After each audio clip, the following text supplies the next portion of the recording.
La Turquie n'aime pas recevoir de commandes d'autres pays. Il s'agit d'un point crucial de la psychologie diplomatique que le monde occidental n'a jamais été en mesure de comprendre dans sa politique étrangère avec aucun pays, y compris la Turquie. Cette politique étrangère que j'appelle spécialement depuis Washington DC, My Way or Highway, a très bien fonctionné dans le passé en positionnant leurs dirigeants corrompus, choisis, contre ces pays acceptant la supériorité de l'Occident ou leurs yeux bleus. Nous pouvons observer cela au cours des 100 dernières années, lorsque les États-Unis et les pays européens ont exercé une politique de menace et de supériorité militaire pour forcer tous les autres pays, y compris la Turquie. N'oublions pas non plus que même si les États-Unis et l'Europe semblent être les meilleurs amis du monde, ils font face à une concurrence sérieuse et c'est la principale raison de la construction de l'UE. Comme contrepoids aux GATT contre les États-Unis qui dictent leurs règles et gagnent les guerres économiques. Autant l'Afrique a été gouvernée par des dirigeants corrompus à la solde des États-Unis, du Royaume-Uni, de la France, de la Belgique, du Portugal et des Pays-Bas, au nom d'une psychologie colonialiste et esclavagiste, autant il a été fait avec des pays comme la Turquie, l'Inde, la Chine et la Chine. Le Moyen-Orient en général en utilisant des organisations comme la CIA, le MI6, le FMI et la Banque mondiale. Si l'on regarde l'histoire de la Turquie après l'assassinat d'Atatürk, j'appelle cela un assassinat parce qu'il a été empoisonné et qu'il n'est pas mort de maladie comme le décrivent tous les livres officiels. Jusqu'aux 10 dernières années d'Erdogan, les dirigeants turcs et les généraux de l'armée étaient à la solde des États-Unis.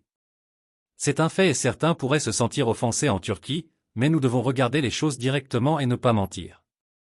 C'est aussi la raison pour laquelle Atatürk a été assassiné parce qu'il s'opposait au plan des Rockefeller et des Rothschild.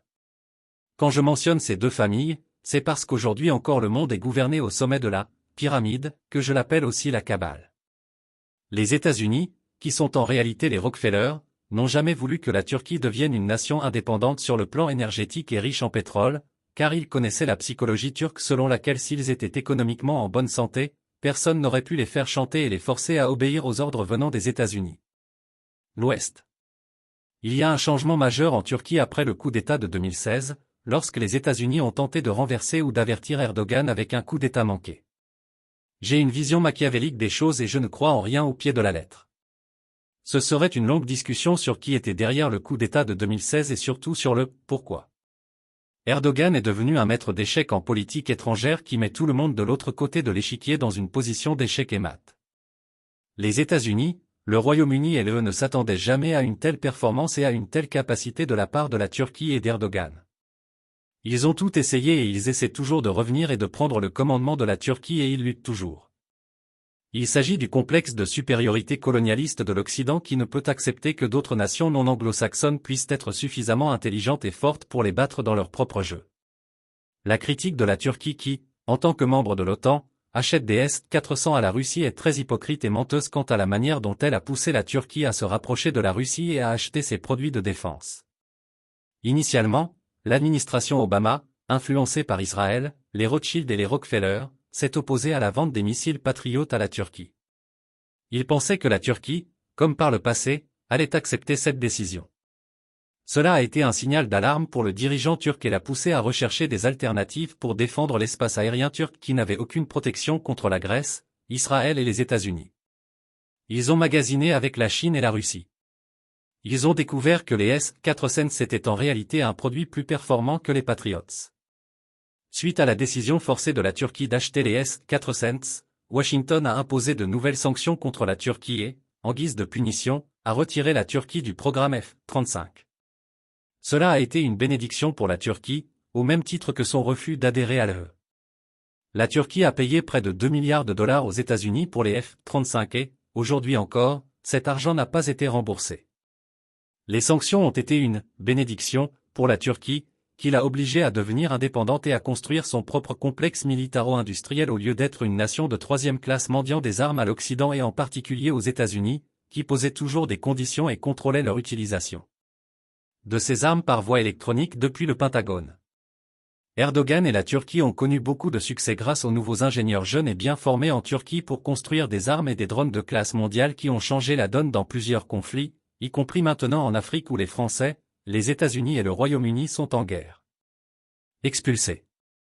Il s'agit d'une autre longue discussion sur l'Afrique et son histoire, mais en bref, la Chine, la Russie et la Turquie remplacent les puissances colonialistes et leurs corporations qui exploitent l'Afrique et les Africains. Aujourd'hui, La Turquie peut produire plus de 85% de ses besoins militaires et elle sera bientôt en mesure d'en accomplir 100% lorsqu'elle fera voler ses avions de combat de 5e génération équipés de moteurs de fabrication turque. Je prédis pour 2030.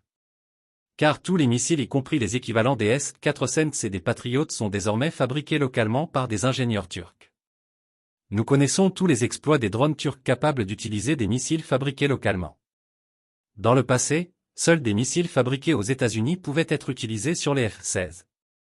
Cela représentait une arme à double tranchant, obligeant la Turquie à acheter des missiles fabriqués aux États-Unis et à être également contrôlée par l'utilisation de ces missiles par les États-Unis. Si le Pentagone ne veut pas que la Turquie tire depuis son F-16 un missile contre un ennemi spécifique, il ne pourrait pas le déclencher avec un mécanisme de contrôle électronique. Tout pays qui a acheté des F-35 est à la merci des États-Unis. Si Washington ne veut pas que vos F-35 décollent, vous seriez coincé au sol. Je suis très surpris que quiconque accepte ces conditions. Les États-Unis n'ont jamais été une nation démocratique, autant qu'ils ont utilisé la rhétorique de la démocratie pour envahir quiconque n'obéissait pas à ses ordres. La morale de cette saga des F-35 a été très bénéfique pour la Turquie en n'achetant pas cet avion de combat très coûteux qui s'est avéré être un véritable citron. Pour en revenir au cœur de mon propos, la Turquie est devenue une autre nation puissante au niveau des négociations et de la concurrence avec les États-Unis et l'UE. La position géographique stratégique de la Turquie est désormais dépassée par ses avancées technologiques et ses ressources naturelles souterraines qui ont toujours été là mais dont l'exploitation n'a jamais été autorisée par les États-Unis, comme le pétrole, le gaz, le barium et le thorium. La Turquie travaille en coopération avec la Russie dans plusieurs domaines, notamment dans la construction de centres nucléaires pour produire de l'électricité dont la demande augmente à un rythme exponentiel. Je prédis que la Turquie rejoindra l'OCS, l'Organisation de coopération de Shanghai et les BRICS. La Turquie jouera un rôle majeur dans la route de la soie allant de Pékin à Londres via la Turquie au même titre que les oléoducs et les gazoducs. La Turquie construit sa propre OTAN avec les nations turques qui représentent une population de 300 millions d'habitants. Cela représentera un nouvel équilibre des pouvoirs en Asie et au Moyen-Orient que tous les acteurs devront reconnaître et jouer en fonction de ces changements. Je vois les États-Unis et l'Union européenne perdre leur ancienne domination, mais je prédis que le pouvoir réel détenu par les Rockefeller et les Rothschild dominera toujours la planète et ses habitants comme des esclaves.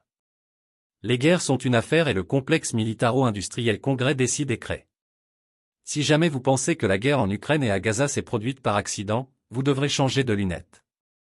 Si vous regardez notre monde à un niveau macro, comme celui de ceux qui se trouvent au sommet de la pyramide, vous verrez mieux le « pourquoi » de chaque événement, y compris les changements de gouvernement et les dernières « fausses nouvelles » diffusées par les médias corrompus, qui appartiennent à des sociétés comme BlackRock pour « laver le cerveau » de la population en général et attirer son attention sur des événements inutiles, notamment des films hollywoodiens produits et distribués par la même cabale.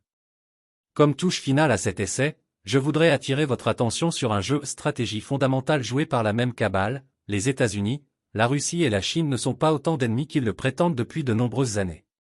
Ils sont partenaires au sommet et ils prennent tous leurs ordres de marche de la même cabale. Peut-être que si vous pensez qu'aller sur Mars vous libérera du statut d'esclave, détrompez-vous. Je dis toujours, la mort est le seul égalisateur.